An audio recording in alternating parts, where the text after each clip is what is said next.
Bom dia, pessoal. Meu nome é André Nicola, eu sou médico formado na Universidade de Brasília, sou professor lá na UNB de Imunologia, é a área em que eu fiz meu doutorado, e essa é a primeira aula de um curso de pós-graduação chamado Imunidade e Infecção, em que a gente vai discutir vários temas de imunologia, tanto a parte básica da imunologia quanto técnicas de pesquisa em imunologia.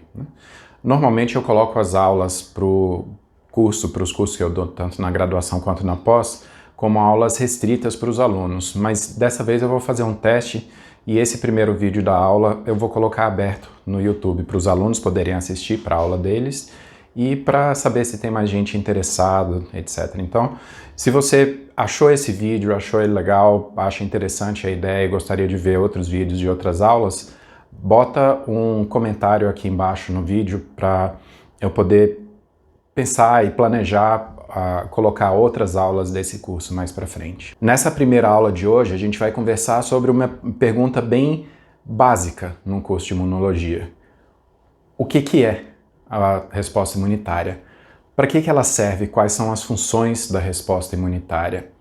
Ou por que a evolução selecionou os animais que tinham um sistema imunitário? Ela selecionou porque tinha uma vantagem evolutiva. Qual é a vantagem evolutiva? Para que serve? Qual é a função?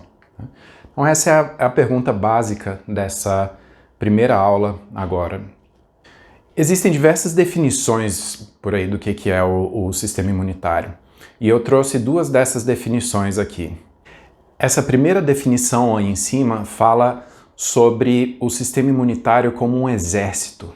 Um exército que vai batalhar contra invasores, né?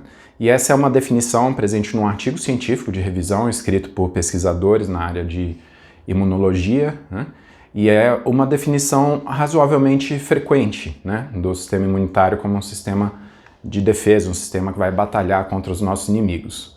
Uma outra definição aí da Wikipédia diz que o sistema imunitário, ou o sistema imunológico, né, ou o sistema imune, é um sistema de estruturas e processos biológicos que protegem o organismo contra doenças.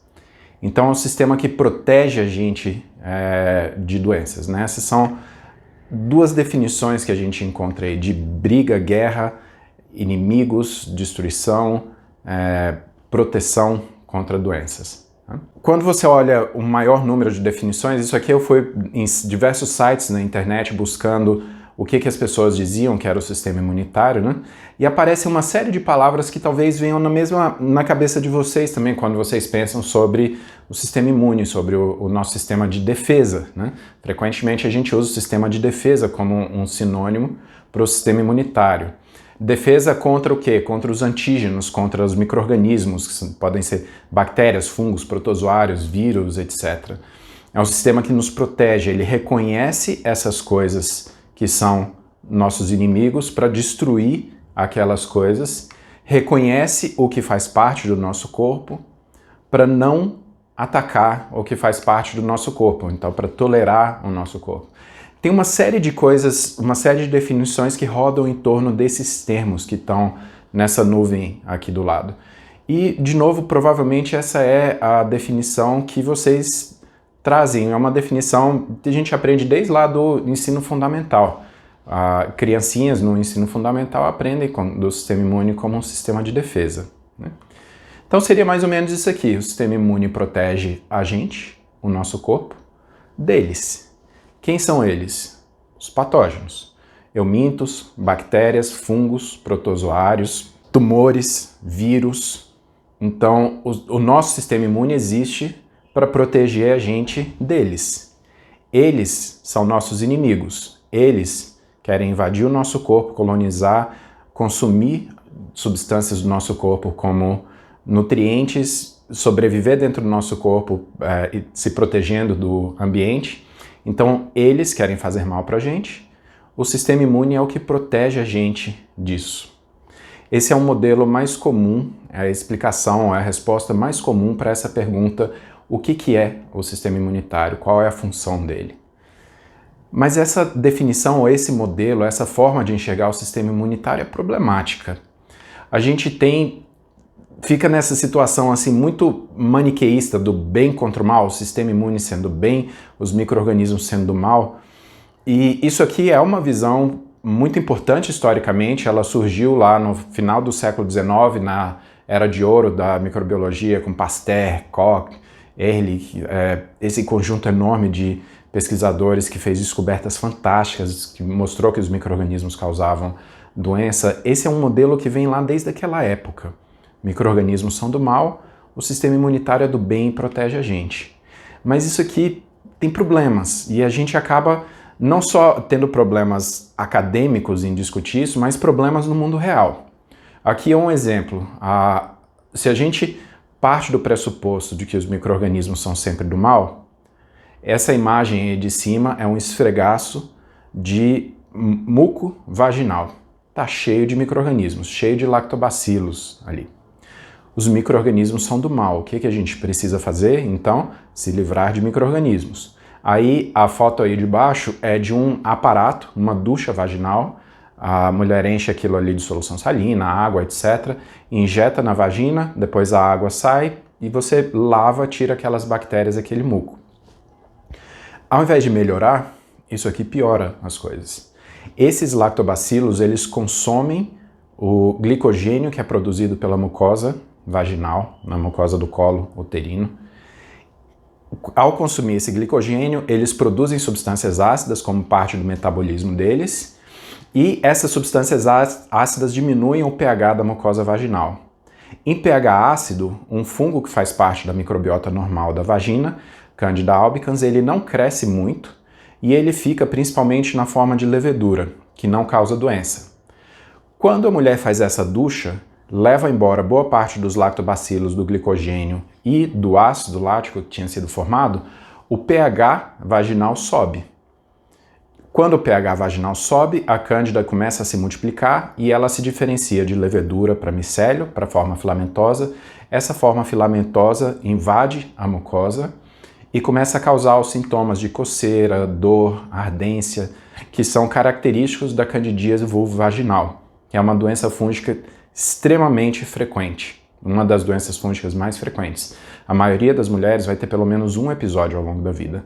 E algumas mulheres podem ter episódios recorrentes várias vezes ao ano, durante a vida inteira. Então, esse aqui é um exemplo de um micro-organismo que, em situações normais, se a gente deixa ele quietinho, ele não faz mal. Ele faz bem. A mucosa vaginal secreta comida de micróbio para poder induzir e manter o crescimento desses micróbios lá, para eles poderem manter a homeostasia da mucosa vaginal. Então, se a gente fica pensando nos micro-organismos como sendo do mal, nossos inimigos, a gente não consegue entender por que a mucosa vaginal secreta comida de micróbio.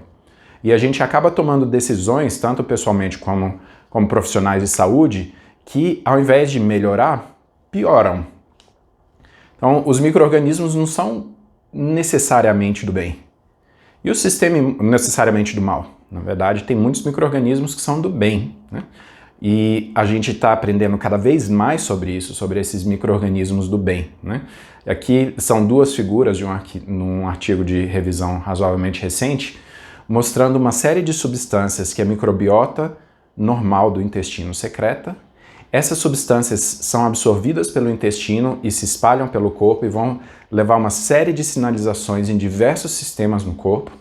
Então, vai ter uma série de interações com o sistema nervoso central, que vai modular apetite, vai modular o humor. Então, isso aqui tem desbalanços aqui na nossa interação com esses micro-organismos. Tem a ver com depressão, tem a ver com obesidade, com diabetes, com hipertensão e com um número enorme de doenças que a gente está aprendendo cada vez mais. Então, os micro-organismos não são do mal. Alguns micro-organismos são capazes de causar doença na gente. A maioria dos micro-organismos não. A maioria dos micro-organismos não faz nada pra gente. Um número razoável de micro-organismos é importante para o nosso corpo funcionar. E um número bem pequeno, uma fração bem pequena dos micro-organismos, na verdade, é que causa doença. A gente só escuta muito mais deles porque a gente está muito mais preocupado, normalmente, com doença do que saúde, né? É um viés que a gente tem porque a gente, quando existe um micro-organismo que causa saúde, a gente estuda bastante ele para tentar resolver aquele problema, né? Os micro-organismos não são do mal. Esse é um primeiro buraco naquele modelo do sistema imune como um sistema de defesa que protege a gente dos micro-organismos. Existe um outro buraco muito óbvio também, que são as doenças autoimunes ou as doenças alérgicas. São doenças em que o dano tecidual é causado pelo sistema imunitário. Então, se você pensa no sistema imunitário como sendo o sistema que nos defende, o sistema que é do bem, que protege a gente dos nossos inimigos, você não consegue entender doenças autoimunitárias.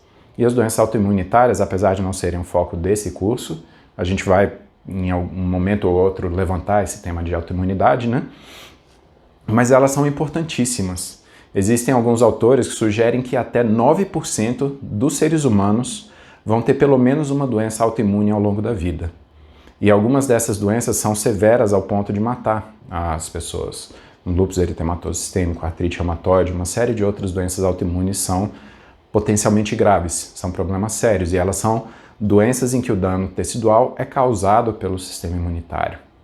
Na oncologia também tem uma série de exemplos de macrófagos que vão pegar células tumorais e vão carregar essa célula para outro canto, então os macrófagos ajudam os tumores a fazer metástase, e tem uma série de outros exemplos de situações em que o sistema imunitário ajuda o tumor ao invés de ajudar a gente. Então, aquele modelo do sistema imunitário como um sistema de defesa que protege a gente deles, dos nossos inimigos, esse modelo está errado.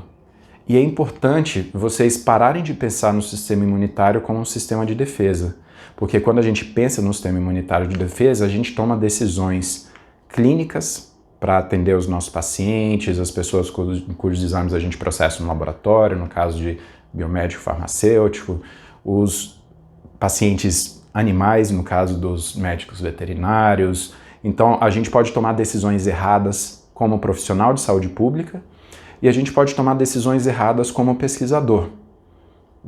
Se você pensa no sistema imunitário como um modelo, com esse modelo no sistema de defesa, você pode planejar experimentos ou planejar um projeto que não faz muito sentido, ou interpretar errado os dados que você tem.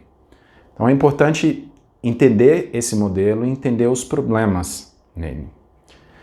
Mas a gente ainda não responde a pergunta: o que é o sistema imunitário? A gente já pode dizer que ele não é um sistema de defesa. O objetivo dele não é defender a gente. Mas o que é o sistema imunitário? Existe um outro modelo que é um pouco mais refinado, e esse modelo aqui, por exemplo, aparece no livro-texto usado para ensino de graduação e às vezes até pós-graduação, que é o Brock de microbiologia. Então, na parte desse livro-texto de microbiologia que ele discute o sistema imune, ele fala no sistema imune como um sistema que vai funcionar como uma balança. A resposta imune vai funcionar como essa balança que aparece aí. De um dos lados da balança, você tem o sistema imunitário. Do outro lado da balança, você tem o micro-organismo. Quanto maior a virulência do micro-organismo, mais a balança tende a pender aí para o lado direito, que é o lado da doença. Quanto menos virulência, mais a balança tende para o lado esquerdo. Ou quanto melhor o sistema imunitário. Se o sistema imunitário está ruim, a balança pende para a doença. Se o sistema imunitário está bom, a balança pende para a saúde. Se o micro-organismo é muito virulento, pende para a doença. Se ele é pouco virulento, pende para a saúde. Esse é um modelo um pouco mais complexo, que você consegue raciocinar nele com os micro-organismos não sendo qualitativamente ruins. Todos são ruins, micro-organismos bons ou ruins. Aqui você está pensando neles quantitativamente, em quão virulento um micro-organismo é. Então aqui já faz mais sentido quando você vê, por exemplo, duas pessoas se infectam com o mesmo micro-organismo, uma fica doente e outra não. É o mesmo micro-organismo, a mesma cepa, o mesmo isolado. Ele tem o mesmo tanto de virulência, só que a resposta imune dos dois hospedeiros é um pouco diferente, por isso um vai ter doença e outra não. Então esse é um sistema um pouco mais refinado, mas ele continua tendo alguns problemas. Por exemplo, essa balança aí que pende para o lado da saúde, no caso do sistema imunitário, não bate com doenças autoimunes ou com alergia, que de novo são doenças em que o sistema imune causa dano tecidual. Mas além disso, tem algumas coisas um pouco mais complexas aqui. Então, a gente está falando de virulência de micro-organismo. A virulência é um atributo do micro-organismo, de cada tipo ou cada cepa de um micro-organismo vai ter um tanto de virulência. Então aqui a gente tem dois exemplos de micro-organismos Um que é altamente virulento, o da direita, Streptococcus, causa doença comedora de carne. Essa é uma das fotos menos feias dessa doença. Se vocês procurarem na internet, vocês vão ver que ela é uma doença gravíssima, que causa um dano tecidual muito grande, severo, e ela é rapidamente letal se não tratada. Do outro lado, a gente tem Saccharomyces cerevisiae, que é a levedura do pão, levedura da cerveja, do vinho. A gente come pão de manhã, a gente está ingerindo um bocado dessa levedura, vai tomar cerveja não filtrada, vai ter bilhões de células dessa levedura. Na verdade, tem pessoas que comem a própria levedura, né? E ela não faz mal. Então, são dois excelentes exemplos de micro-organismo altamente virulento, portanto patogênico, ou organismo pouco virulento e, portanto, não patogênico. Patogênico é se ele causa doença ou não. É sim ou não, tudo ou nada. Qualitativo. Virulência é quantitativo. É a capacidade de causar dano tecidual, de se estabelecer no hospedeiro, evadir do sistema imunitário e causar dano tecidual. Essa classificação dos micro-organismos é importante para aquele modelo da balança. Mas olha só que interessante, aquela mesma o mesmo gênero de Streptococcus. Na imagem de cima aqui, essa imagem de cima é uma microscopia eletrônica de varredura de placa dentária. Todo mundo tem nos dentes, todos nós, eu tenho nos meus dentes agora, você que está assistindo aí tem isso nos seus dentes, você tem Streptococcus na sua boca. É o mesmo gênero de bactéria que causa aquela doença comedora de carne, a fasciite necrosante. A carne da minha boca está aqui inteirinha. Essa bactéria não destruiu a minha boca, eu não estou morrendo, não estou sentindo nenhum sintoma. Eu espero que vocês estão assistindo também não. Então esse é um micro-organismo que faz parte da microbiota normal, é um gênero de micro-organismo que faz parte da microbiota normal. E essa mesma bactéria, ela pode sair da placa dentária e parar na circulação. Isso acontece todo dia, por exemplo, quando a gente vai escovar os dentes. Toda vez que a gente escova os dentes ou passa o fio dental, a gente causa pequenas lesões na mucosa oral e por essas pequenas lesões entram bactérias da microbiota oral na circulação. Todo dia que a gente escova os dentes, a gente tem bacteremia. De novo, eu não sei vocês, eu não morri hoje de manhã ou depois do almoço quando eu escovei os meus dentes. Eu não tive nenhum sintoma de sepse, nenhuma infecção sistêmica. Então, essa bactéria, ela faz parte da microbiota normal. Ela entra no nosso sangue, a gente não sente nada. Você pensa então nela como uma bactéria pouco virulenta, com uma virulência bem baixa, portanto não patogênica. Mas existem algumas pessoas que têm, por exemplo, febre reumática ou têm alguma lesão nas válvulas cardíacas, alguma lesão valvar, e essas válvulas então ficam com cicatrizes ou então elas são trocadas por uma válvula mecânica, uma prótese, né? E essas pessoas com válvulas artificiais ou com histórico de lesão valvar, elas podem escovar os dentes e essa bactéria, que a gente acabou de concluir que é não patogênica, ela gruda na válvula, ou na válvula artificial ou na válvula, no tecido cicatricial da válvula que tinha lá anteriormente, ela gruda, forma um biofilme, se estabelece e acaba levando à endocardite bacteriana, que é o que está mostrando aí nessa imagem de baixo. Vocês podem ver um fundo azul, um coração aberto aí, então se ele está aberto, dissecado numa mesa com fundo azul é porque a pessoa morreu, né? E por que a pessoa morreu? É só vocês olharem o tecido valvar, ele está cheio de vegetações, são esses biofilmes causados pelo crescimento bacteriano. Uma das espécies que mais frequentemente causa o biofilme bacteriano, a endocardite bacteriana, é Streptococcus, que está na boca. Procedimentos dentários são um dos maiores fatores de risco em pessoas que têm lesão valvar. Então, essa é uma bactéria que a gente tinha concluído que ela era não patogênica porque era pouco virulenta. Mas num hospedeiro com uma lesão valvar, ela é patogênica, bastante virulenta, ao ponto desse hospedeiro ter morrido da endocardite. Então fica meio estranho aqui da gente caracterizar os micro-organismos como patogênicos ou não, de acordo com a virulência, porque dependendo do hospedeiro, o micro-organismo pode ser patogênico ou não pode, ou ele pode não ser. O mesmo micro-organismo com o mesmo tanto de virulência. Um outro exemplo, talvez o mais gritante, que eu acho mais interessante do ponto de vista acadêmico, né, triste do ponto de vista das pessoas, é a saccharomicose invasiva. A gente mostrou lá a Saccharomyces cerevisiae como um exemplo de micro-organismo não patogênico, né? Mas está aqui um artigo científico de revisão que mostra 90 e poucos casos de saccharomicose invasiva, doença sistêmica causada por Saccharomyces cerevisiae, levedura de pão. A forma mais frequente de infecção de Saccharomyces cerevisiae nesses pacientes é ou o próprio paciente ou algum vizinho de quarto, profissional de saúde, etc., usou probiótico. E existem alguns probióticos, são Saccharomyces boulardii. Apesar do nome ser diferente, filogeneticamente, Saccharomyces boulardii é um isolado de Saccharomyces cerevisiae. Então a pessoa toma lá o Floratil, o nome comercial mais comum desse probiótico, né? Toma esse probiótico e pode acabar desenvolvendo uma infecção sistêmica.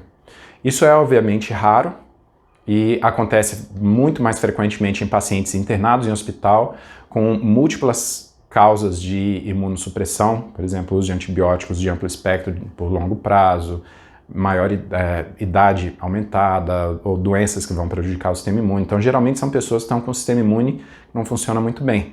Mas até aquele micro-organismo que a gente diz que é completamente não virulento pode causar doença e pode levar à morte se o hospedeiro tiver com o sistema imunitário suprimido o suficiente. Então, aquele modelo da balança, ele começa a falhar a hora que você olha para o micro-organismo. Ele também falha a hora que você olha para o hospedeiro. A gente falou lá das doenças autoimunes, né? Mas ele também falha quando você olha para o lado do hospedeiro ao estudar doenças infecciosas. Existem diversas doenças, e a gente vai discutir ao longo do curso, em que o dano tecidual na doença infecciosa é causada pelo sistema imune, não pelo micro-organismo. Então, à esquerda a gente tem a hanseníase tuberculoide. Essas manchas na pele são causadas por uma ativação excessiva da resposta imune celular. Ela é ativada para tentar destruir a Mycobacterium lepre, destrói a grande maioria das bactérias, sobram algumas porque ela é muito boa em sobreviver, e essas que sobram, o sistema imunitário fica montando uma resposta inflamatória intensa. Essa resposta inflamatória intensa acaba levando a essas manchas na pele, a destruição da pele, pode levar à destruição dos nervos, pode levar à morte. Então, essa resposta inflamatória intensa contra o micro-organismo é a causa da lesão tecidual na hanseníase tuberculoide. E esse exemplo aí, à direita, da IRIS, Immune Reconstitution Inflammatory Syndrome, ou Síndrome Inflamatória da Reconstituição Imunitária. Essas são figuras de um artigo científico descrevendo um caso clínico de IRIS. Esse é um paciente jovem que foi diagnosticado com AIDS. Então ele estava infectado pelo HIV, com alta carga viral, CD4 super baixo, com uma série de doenças oportunistas. O que você faz para um paciente com AIDS? Qual que é a coisa mais importante que a gente faz para os pacientes com AIDS? Administrar antirretroviral.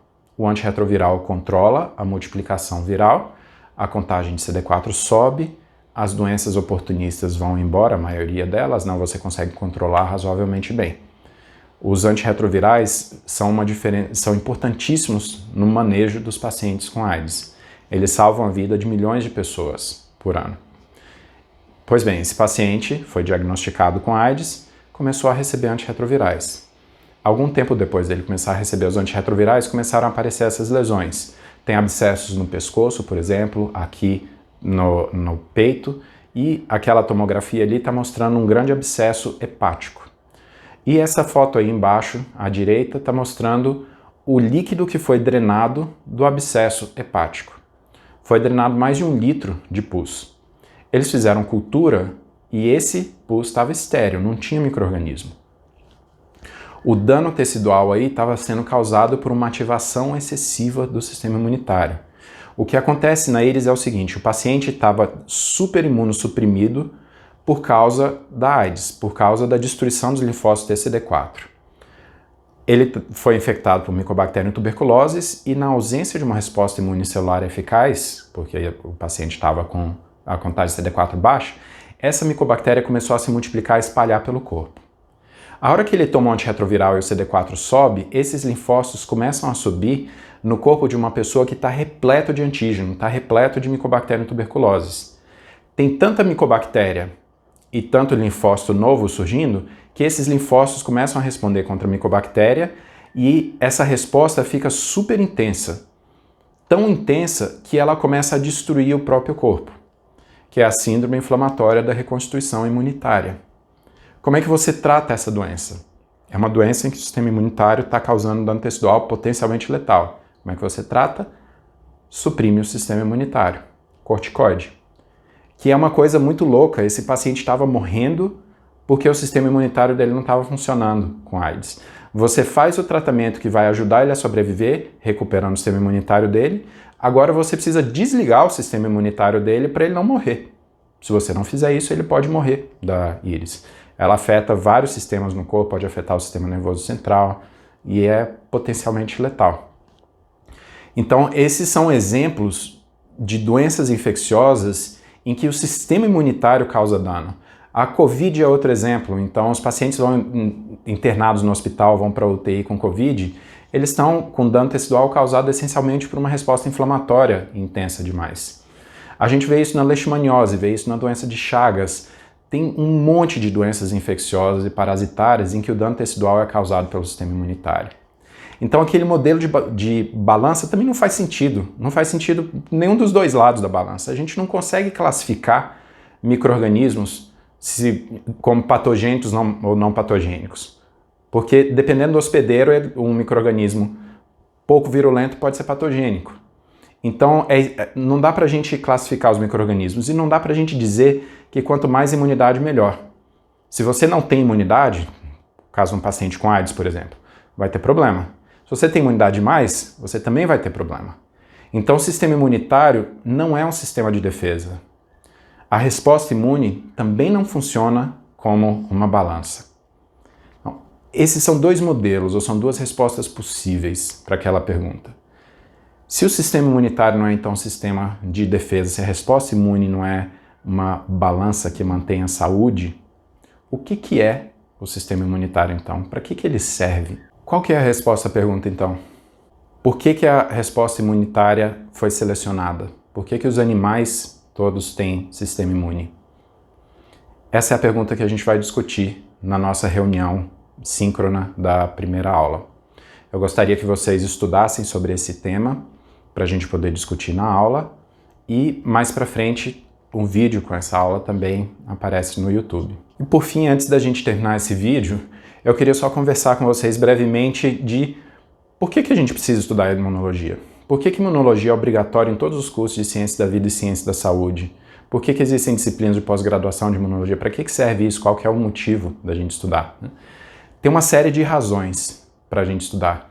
Tanto para pesquisadores quanto para profissionais de saúde, é super importante entender como funciona o sistema imunitário, para que ele serve, qual a função da resposta imunitária. Por exemplo, a resposta imunitária é crucial para a gente entender a resposta a infecções, entender a fisiopatologia de doença infecciosa, e quando a gente entende a fisiopatologia, a gente entende como tratar. No caso do SARS-CoV-2, da COVID-19, as pessoas começaram a estudar a resposta imune contra o vírus, viram que existia uma inflamação bastante intensa.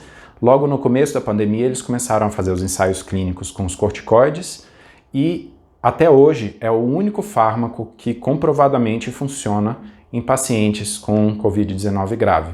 Mas ao mesmo tempo, o sistema imunitário também causa dano tecidual, também faz parte da fisiopatologia de doenças infecciosas. Então é importante a gente entender, né? O sistema imunitário é crucial para as vacinas. A imunologia surgiu lá no século XVIII com os trabalhos do Jenner, que foi o criador da primeira vacina. E nem é preciso dizer, nesse momento que a gente está vivendo agora, terrível da pandemia de Covid-19, as vacinas estão salvando milhões de vidas. As vacinas são o que vai permitir a gente sair dessa situação trágica. E as vacinas funcionam ativando o sistema imunitário. Então, para a gente poder entender e desenvolver novas vacinas, é crucial a gente entender como o sistema imunitário funciona. É importante também a gente entender como funciona o sistema imunitário para a gente poder manipular. Existem fármacos que aumentam a resposta imune, diminuem a resposta imune, muda a resposta imune para cá, muda a resposta imune para lá. Além das vacinas, você tem imunoterapia. A gente já tem no mercado anticorpos monoclonais, que são imunoterapia para tratar, por exemplo, o vírus sincicial respiratório, HIV, ebola, antraz e agora a gente tem 2 coquetéis de anticorpos também para tratar a Covid-19. Então, existem estratégias terapêuticas que são baseadas no sistema imune. A gente precisa entender como o sistema imunitário funciona para poder entender e usar esses fármacos adequadamente. E a gente precisa entender o sistema imunitário também para fazer biotecnologia, para criar novos tratamentos, criar novas drogas para tratar doenças infecciosas. Então, o sistema imunitário ele entra na prática de essencialmente qualquer coisa, qualquer profissional de ciências da vida ou de ciências da saúde vai usar o sistema imunitário no que ele está falando. Eu sou médico.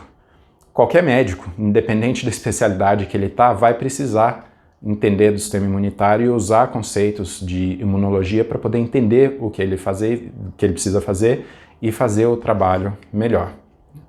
Então, existem 1000 motivos para estudar o sistema imune. Eu espero que vocês aprendam bastante sobre isso ao longo desse curso e até a próxima aula.